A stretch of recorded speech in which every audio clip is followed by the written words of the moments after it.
总是喜欢在自己的丈夫面前说你不行的女人就是个笨蛋。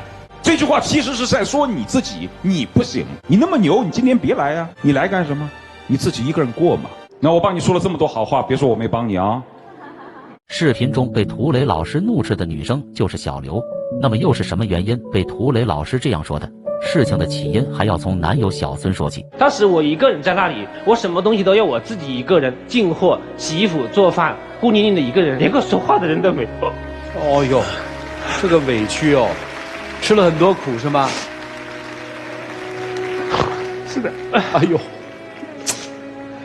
这得多大的苦啊！一个男人哭成这样。其实夫妻俩结婚已经有9年，但又因为一些琐事，两人已经离婚7个月。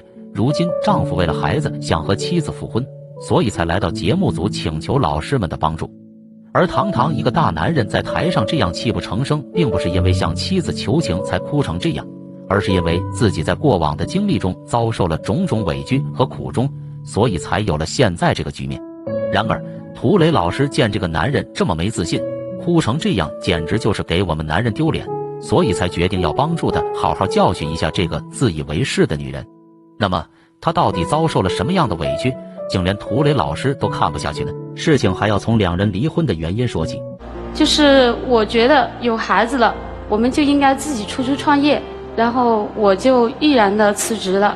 创业肯定是很难的，我们2个人是白手起家的。他开始是帮我的，后来就是觉得我什么都不如意，什么都要骂他。难道不是吗？说起离婚的原因，主要就是因为创业中所产生的矛盾。妻子小刘是一位性格强势的女人，为了孩子有一个富裕的家庭，不满足现状的妻子决定辞掉工作自己创业。妻子负责主管大局，丈夫负责当妻子的帮手。眼看生意越来越好，两人却产生了矛盾，经常因为一些鸡毛蒜皮的小事总是吵架，这也是两人离婚原因当中的其中之一。你要我去买个菜，今天嫌我买多了，明天嫌我买少了，这个事情说我做的不对，那个事情说我做的不对，开口闭口的就是骂人，你甚至还当着员工的面责备我。你知道我作为一个男人，我有尊严吗？我有面子吗？妻子不顾丈夫的尊严，经常对其责备和谩骂，甚至在员工面前也没有一点收敛。这件事对于小孙来说留下了心理创伤。虽说小刘在事业上有所成就，但也不能对自己的丈夫这样不尊重。作为一个男人来说，自尊是最起码的底线。如今被妻子这样辱骂，要强的小孙决定离开妻子，自力更生，不再忍受这样的侮辱。于是在乡下开了一间小超市。也正是因为自己创业，让他感受到了前所未有的苦衷。后面我们2个人呢，实在的就觉得的话没有必要2个人待在一起。好，后面呢我就到乡下去开了一个小超市。当时我一个人在那里，我什么东西都要我自己一个人进货、洗衣服、做饭，孤零零的一个人，连个说话的人都没有。哦哟，这个委屈哦，吃了很多苦是吗？是的。哎呦，这得多大的苦啊！一个男人哭成这样。而每当提起这段经历，小孙哭的那是泣不成声。为了给自己争口气，不惜离开老婆孩子，独自去乡下开了一间小超市。其中受的苦遭的罪，再加上对妻儿的思念，只有他自己才能感受到当时的苦衷。而这一待就是3年，在这3年期间，生意也是越来越好，逐渐有了稳定的收入。但由于思念妻儿，再加上一个人在这里受苦，终究还是没能坚持下去，于是就决定回到妻子的身边。但接下来发生的事，再一次让小孙感受到了奇耻大辱。当时我就觉得一个人在那里挺苦的啊，然后在那里待了3年，我就说我不想在那里待下去了啊。然后他就说那你就回来吧啊，回来叫我在家里照顾家带孩子。好，那叫我回去照顾家，我就回去照顾家吧。结果呢，他嫌我做的饭呢不合他的胃口，这个菜不喜欢吃，那个菜不喜欢吃，甚至还说了很难听的话，就是说什么我不做事情，吃他的，喝他的，用他的，靠他养着。3年过去了，妻子依然没有改变，还是用那种居高临下的态度对丈夫责备和谩骂，全然不顾丈夫的尊严。由此可见，妻子小刘对于家庭地位的衡量，完全出于金钱和能力，根本没有爱情可言。面对妻子这样的羞辱，小孙哪还有脸在这个家待下去？于是决定再一次东山再起。后来我觉得呢，在家里的话闲着也不是一个事，所以说我就后来跟朋友来合伙去开了一个火锅店，开了半年，结果呢，还因为种种原因的话，生意一直不好，每天吃吃喝喝的，又不管生意，我怎么你能开得起来吗？我找朋友过去的话，也要朋友帮忙的话拉一下客户的生意，对不对？不能说是我吃吃喝喝啊。这个东西的话，做生意的话没有说一帆风顺的。那你赚钱了没有？我就问你赚钱了吗？没有赚钱。但这一次创业并不像之前那样顺利，合伙的买卖终究还是以失败告终。但主要的是这次做生意的资金是妻子出资，面对这样的结果，小孙在家里的地位一落千丈。但小孙并不打算就此罢休，面对咄咄逼人的妻子，如果再不做出点成就，这个家根本就没有自己的立足之地。思来想去，还是决定再大干一把。后来的话，我就跟朋友一起的话到北京去考察了一个养生的项目。我觉得这个项目的话发展前景挺不错的，坚决我要去开这个养生馆。生意怎么样？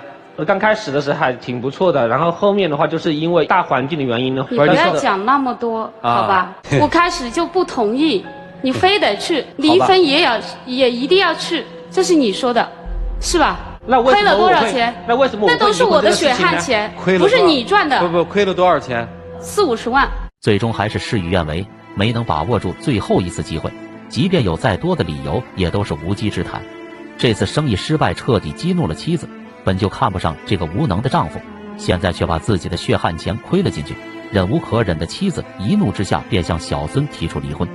而小孙面对这件事也自知理亏，并且也没有脸面再回到这个家，所以两人就此结束了9年的婚姻。离婚后，小孙便找了一个临时工来维持生计，日子过得那是相当苦。但令人意想不到的是，之前对丈夫责备谩骂的妻子，却在这时向他伸出了援助之手。那这又是为什么呢？你的衣服是我给你买的吧？虽然离婚了，你要是没钱花的时候，手机交话费是不是我交的？那你就说离婚之后他养着你呗。的确，离婚后妻子竟做出如此善意之举，再想想离婚前的做法，简直是判若两人。虽然小孙还是没能摆脱被妻子养的局面，但这次属于离婚后的做法，所以在某种意义上是不一样的。由此可见，妻子小刘平时也就是刀子嘴豆腐心，平日里的责备谩骂或许只是一种恨铁不成钢的表现，其实在小刘心里对这个无能的丈夫还存有留恋，特别是这一哭，更是让妻子心软，恨不得上前掐他一把，心里默念：现在混不下去了，知道回来找我了，给你个眼神，你自己想去吧。是不是活不下去了，想回去啊？这个眼神其中的含义不必多说，想必大家都能看得出来。而此时小孙也察觉到了自己有些尴尬，于是便找了另一个理由为自己辩解，尽可能的不让自己丢人。但是的话，为了孩子，所以呢，我今天特意来到这里，希望他能再给我一次机会。我问你啊，就是你离开他，你觉得能过好吗？就我们知道，有时候确实寄人篱下那个心理上，但是其实过得还是不错的。有的时候确实觉得颐指气使啊，但是确实过得不怎么地啊。离开了他，你能过得好吗？我这个好啊，那就行。就说离开了他，你过不好就完了。一开始听的时候剑拔弩张，一听到最后，还听到了一些很温馨的部分，他们俩应该怎么调整？下面就交给我们的老师们，一起进入丘比特问卷。这可真是应了那句话：死要面子活受罪。主持人一眼看穿小孙是因为面子下不来，所以才拿孩子说复婚的事，但也不能否认跟孩子一点关系没有。在主持人的一再追问下，小孙最终还是低下了头，承认自己离不开妻子。虽然小孙自尊心很强，但如今还是要面对现实，请求妻子的原谅。那么面对这对离异的夫妻，老师们又有何看法呢？中国男人最大的问题就是死要面子，在做生意这件事上，你不如你太太，你的情感偏脆弱。但是既然是这样的现实情况，咱们哪儿跌倒哪儿爬起来，你得跟我说实话，你承认不承认？其实，如果让你在家里做一个主内的好男人、好老公，这个选择你现在是可以接受的。可以接受。现代社会不一定谁强谁弱，不一定非要靠男人养家，谁强谁就养家，对吧？彼此扶持。你要过了这道心理关，谁说你都没用。之所以小孙沦落到今天这个地步，死要面子是罪魁祸首。面对比自己能力强的妻子，小孙并不甘心，非要做出点成绩给妻子看。哪曾想，一次次的生意失败让小孙失去了所有，结果还是得放弃尊严向妻子求情。但现实就是这样，现代社会并不一定就非得男人养家，谁有能力谁养家也是一件合乎常理的事情。既然在生意上没有妻子能力强，做好一个家庭主妇也并非是一件丢人的事。所以小孙要面对现实，做好自己该做的事情就足矣。此时涂磊老师见到此情此景，不禁想起自己的亲身经历，把自己的老婆搬出来做了一个对比。我老婆基本上不干什么活，也没怎么正经上过几份工作，我比她挣得多得多，所以我有自豪感呢。我似乎有一些莫名的优越感，在回到家之后支持她干这个，支持她干那个。长此以来，我还没有意识到我这样的优越感，直到有一天有一件事情让我感觉到我的优越感其实是伤害了她的自尊。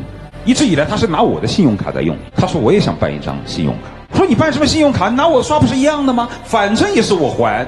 我说你为什么那么想办信用卡？他后来只丢给我一句话，他说我想在刷卡的时候签的不是你的名字，是我自己的名字。我突然之间感觉到我的某种优越感伤害到了他的自尊。涂磊老师的比喻恰到好处，不仅说明了自己本身的问题，同时也证明了台上这位妻子的问题。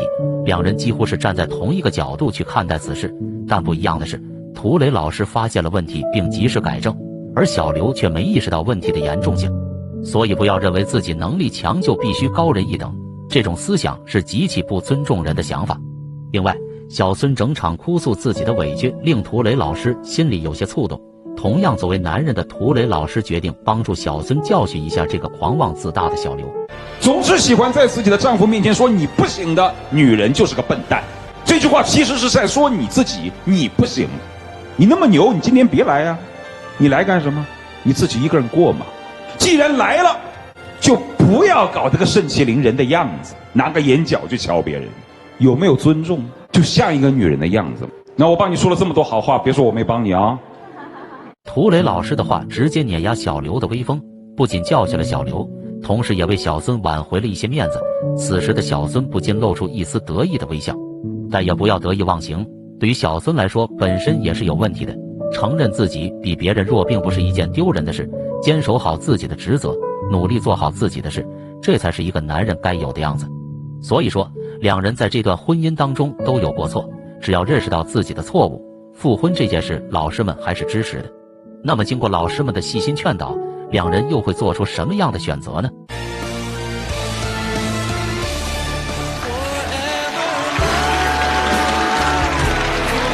好，结果可想而知，两人最终还是选择了在一起，同时也祝福他们天长地久，互相彼此尊重，共同走向美好的未来。